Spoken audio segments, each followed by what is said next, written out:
Chapter number 2। आज हम पढ़ेंगे पर्सन। पर्सन एक बहुत ही इम्पॉर्टेंट टॉपिक है। इस टॉपिक को समझे बिना आप ट्रांसलेशन नहीं बना सकते हैं, क्योंकि फिर से वही बात आ जाती है, जैसा कि मैंने अपने पिछले वीडियो में भी बताया था आप लोगों को, कि यदि आप नंबर को नहीं समझेंगे तब भी आप वर्ब नहीं रख पाएंगे, और अगर यदि आपने पर्सन को अंडरस्टैंड नहीं किया तब भी आप पर्सन के अकॉर्डिंग वर्ब नहीं रख पाएंगे। आज मैं पूरा एक्सप्लेन करने के बाद आपको एक बहुत छोटी सी ट्रिक बताऊंगी, जिससे कि आप बहुत आसानी से समझ जाएंगे कि कौन सा पर्सन है। तो पहले मैं पूरा एक्सप्लेन कर देती हूँ कि आखिर ये पर्सन क्या होता है और इसका क्या रोल होता है, और इसे हम किस तरीके से आइडेंटिफाई कर सकते हैं, जिससे कि हम बहुत अच्छे से वर्ब को रख सके टेंस बनाते टाइम। और भी बहुत जगह ये काम आता है। तो चलो स्टार्ट करते हैं। पर्सन, तो ये पहले तो कितने प्रकार के होते हैं? पर्सन 3 प्रकार के होते हैं, first person, second person and third person.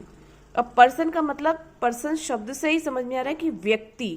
तो व्यक्ति या तो नाउन में होगा या तो प्रोनाउन में होगा। जैसे कि हम बोल दे राम, तो ये नाउन हो गया। राम की जगह अगर हम वह यूज कर दें तो ये प्रोनाउन में हो गया। तो आप समझ लीजिए कि पर्सन व्यक्ति होता है, व्यक्ति या तो नाउन होगा या तो फिर उसका प्रोनाउन होगा। ठीक है, तो most of the time person भी वाक्य के शुरू में अपना रोल प्ले करते हैं। मोस्ट ऑफ द टाइम, हमेशा नहीं लेकिन मोस्ट ऑफ द टाइम। ठीक है, तो शुरू करते हैं। यानी कि पर्सन कितने होते हैं, फिर से समझते हैं हम। पर्सन 3 होते हैं, first person, second person and third person. तो फर्स्ट पर्सन में क्या आता है? फर्स्ट पर्सन में जो शब्द आते हैं, देखिए मैं आपको दिखाती हूँ। मैं, आई। यदि किसी शब्द सेंटेंस में आई शब्द का प्रयोग हुआ है तो इसका मतलब है कि वो फर्स्ट पर्सन है। मी, माई।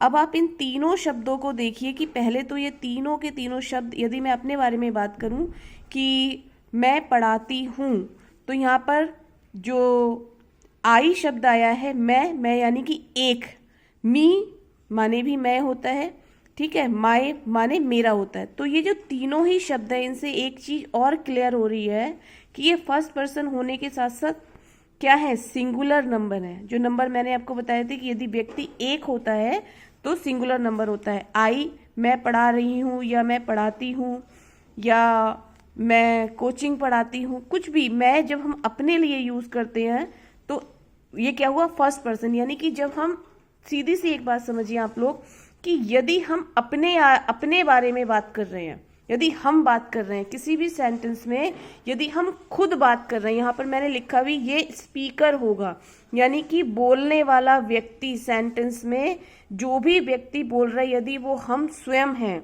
ठीक है, तो क्या होगा, वो पर्सन फर्स्ट पर्सन की कैटेगरी में आएगा। जैसे मैं पढ़ाती हूँ, ठीक है, शी इज माई सिस्टर। किसकी बहन है? मेरी। हम अपने बारे में बात करें, बहन तो है ही, लेकिन माई शब्द मेरी, मेरे को रिप्रेजेंट कर रहा है। ठीक है ना, तो आई, मैं पढ़ाती हूँ, ठीक है, तो ये क्या हो गया, आई फर्स्ट पर्सन हो गया। और कौन सा नंबर है, क्योंकि ये आई मैं हूं तो ये एक नंबर हो गया, यानी कि सिंगुलर नंबर हो गया। ठीक है, तो जब हम खुद से बात कर रहे होते हैं, ये देख लीजिए, पहचान इसकी क्या है कि हमेशा क्या होगा, स्पीकर होगा। स्पीकर का मतलब होता है बोलने वाला, जो बोल रहा है वाक्य में, वही हो गया आपका मैं, मतलब वही हो गया आपका सिंगुलर, सॉरी फर्स्ट पर्सन। ठीक है, अब इसके क्या है, ये फर्स्ट पर्सन के प्लूरल फॉर्म्स भी हैं, फर्स्ट पर्सन की प्लूरल भी हैं। फर्स्ट पर्सन की जो प्लूरल है वो कैसे है, देखिए, वी, जैसे कि हम सब भारतीय हैं, ठीक है।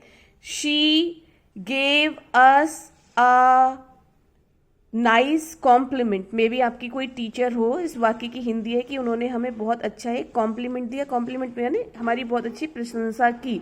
तो हमारी, ठीक है, हमारी क्या है, अस। ये क्या हो गया, अस में क्या हो गया, देखिए अस क्या हो गया, एक नहीं है, एक से अधिक है। वी क्या है, एक नहीं है, एक से अधिक है। अवर क्या है, एक नहीं है, एक से अधिक है। लेकिन ये बात किसके बारे में हो रही, स्पीकर के बारे में। We are Indian, she gave a nice compliment, this is our house, ये हमारा घर है। अपने बारे में बात कर रहे हैं, चाहे हम सिंगुलर नंबर में बात कर रहे हैं या फिर तो हम प्लूरल नंबर में बात कर रहे हैं, लेकिन यदि हम अपने बारे में बात कर रहे हैं, यदि जो रोल प्ले हो रहा है सेंटेंस में सब्जेक्ट का, वो रोल फर्स्ट पर्सन, वो यदि रोल हमारा है तो वो कैटेगरी फर्स्ट पर्सन की कैटेगरी में ही आएगी। मैं फिर से रिपीट कर रही हूँ कि सेंटेंस के शुरुआत में जो उसका सब्जेक्ट नाउन अथवा प्रोनाउन है, यदि वो इन शब्दों में से कुछ भी है तो वो फर्स्ट पर्सन है। और इन शब्दों को पहचानने का, यदि कभी आप कंफ्यूजन में आ जाए, आपको टिक मार्क क्वेश्चन है कि पहचानिए कि फर्स्ट पर्सन क्या है, सेकंड पर्सन क्या है या थर्ड पर्सन क्या है, तो आपको बस इतना दिमाग लगाना है, यदि हमारे बारे में बात हो रही है, यदि मेरे बारे में बात हो रही है, तो वो सब फर्स्ट पर्सन की कैटेगरी में आएंगे। आई होप आपको ये बात बहुत अच्छे से समझ में आ गई होगी। फिर भी मैं आपको फिर से एग्जाम्पल दे रही हूँ। जैसे मैं एक लड़की हूँ, ये मेरा घर है। मेरा क्या है? मेरा मतलब मैं ये नहीं कह रही हूँ कि ये तुम्हारा घर है, या मैं ये नहीं कह रही हूँ कि ये मेरी किसी फ्रेंड का घर है। मैं क्या कह रही हूँ? मेरा घर है। ठीक है, तो ये सब किस कैटेगरी में आएंगे? मैं, मेरा, वी, ये सब किस कैटेगरी में आएंगे?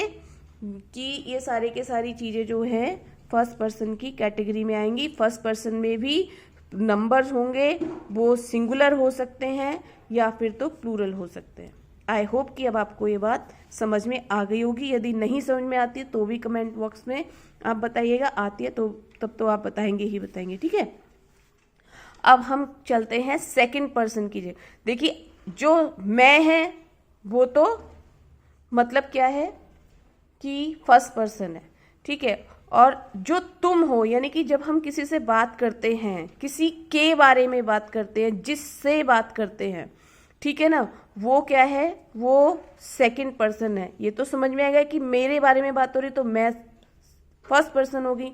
तुम्हारे बारे में बात हो रही, जैसे कि मैंने आपको बोला कि आप अपने कमेंट बॉक्स में लिखकर बताइए कि मतलब आपको समझ में आया या आपको समझ में नहीं आया। अब मैं क्या इस शब्द का प्रयोग करूँ? आपको, तो ये आपको शब्द क्या है? ये आपको शब्द है यू।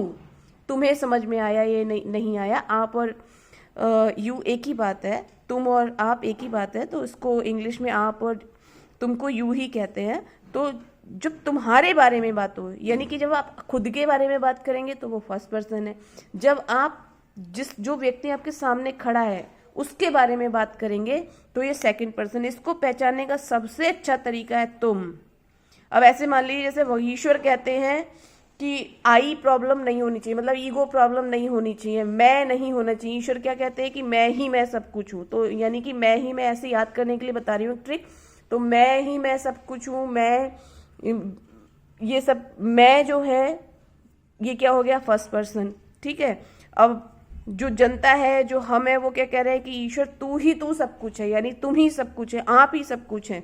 तो तुम क्या हो गए? ये सेकंड पर्सन। जस्ट समझाने के लिए एक ट्रिक बता रही हूं मैं। तो यू, योर्स, और इसका सबसे अच्छा एक समझने का तरीका है कि जहां भी तुम, तुम्हारा और तुम्हारी, इस तरीके का यू और तुम, जहां भी आप, तुम, यू, ऐसे शब्दों का प्रयोग हो तो ये क्या हो जाएगा? Second person. और इसमें भी क्या होते हैं? नंबर्स होते हैं, सिंगुलर नंबर में है ये। ठीक है, यू, जैसे मैं बोलूं तुम कहाँ जा रहे हो, तो तुम तो एक ही हुए ना। जैसे बोलो दिस इज योर बुक, ये तुम्हारी किताब है, तो तुम फिर भी एक ही हुए। ठीक है, तो ये क्या हो गया? ये सिंगुलर नंबर में ही होता है। और ये किसके बारे में नेक्स्ट जनरली बात होती है? ये जनरली बात होती है आपकी ऑडियंस के बारे में, यानी कि तुम्हारे, मेरे बारे में बात हो रही है, मैं बात कर रही हूँ तो मैं हो गई फर्स्ट पर्सन। आपके बारे में बात हो रही है, आप बात कर रहे हो, तो ये हो गए सेकंड पर्सन। और एक छोटी सी ट्रिक अगर हम यूज कर ले कि फर्स्ट पर्सन और सेकंड पर्सन को छोड़कर जो कुछ भी एज अ सब्जेक्ट, नाउन या प्रोनाउन आ रही है वो सारी की सारी थर्ड पर्सन है। अब देखिए, थर्ड पर्सन में ही, वह भोजन करता है, शी क्राइज, सपोज एक बच्ची है वो क्राई कर रही है, रो रही है।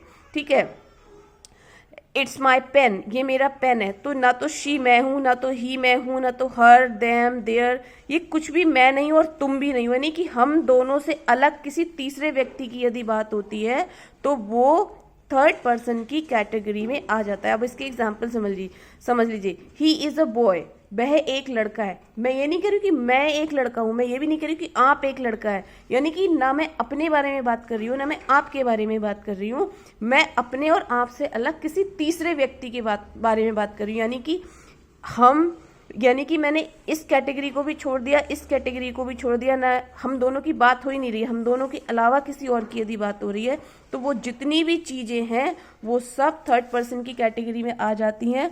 और इसके साथ साथ नेम्स भी थर्ड पर्सन की कैटेगरी में आते हैं, जितने भी नाम हैं। For example if I am talking about girl name Sita, जैसे सीता एक अच्छी बच्ची है, तो ये सीता क्या है, नाम है, ठीक है। Ajay is going to Agra, Ajay Agra जा रहा है, तो अजय क्या है, नाम। ये नाम मेरा भी नहीं है, ये नाम तुम्हारा भी नहीं। मैं भी मेरा नाम का प्रयोग करूं, लेकिन मैं मेरे बारे में बात नहीं कर रही हूँ, ठीक है। मे भी मैं अपने नाम का प्रयोग करूं, लेकिन मैं अपने बारे में, फॉर एग्जाम्पल जैसे मेरा नाम मनीषा है, लेकिन मनीषा के बारे में, जैसे मनीषा एक अच्छी लड़की है, यहाँ पे मैं अपने नाम का यूज जरूर कर रही हूँ, लेकिन अपने बारे में बात नहीं कर रही हूँ, मैं किसी तीसरी मनीषा के बारे में बात कर रही हूँ, है ना। तो ये जितने भी नाम हैं, आप ऐसे समझ लीजिए, जितने भी व्यक्तियों के नाम हैं वो थर्ड पर्सन की कैटेगरी में आते हैं। जैसे they are going to market, वे बाजार जा रहे हैं, तो दे ना तो मैं हूं और ना ही दे आप हैं, ठीक है। तो ये क्या हो गया, थर्ड पर्सन की कैटेगरी में आएंगे। फिर से एक बार हम समझ लेते हैं, मैं फर्स्ट पर्सन, तुम सेकंड पर्सन, और मुझे और आपको छोड़ के जो कुछ भी है वो third person with every name, जितने भी नाम इस संसार में हैं। आई होप कि आपको ये बहुत अच्छे से समझ में आई होगी। इसको खूब अच्छे से वीडियो को देखिए, क्योंकि मैंने अपनी तरफ से पूरी कोशिश करी है कि आपको एक एक बारीकी बिल्कुल बहुत अच्छे से समझ में आ जाए। वीडियो पसंद आए तो लाइक कीजिए, सब्सक्राइब कीजिए और शेयर कीजिए। Thank you so much.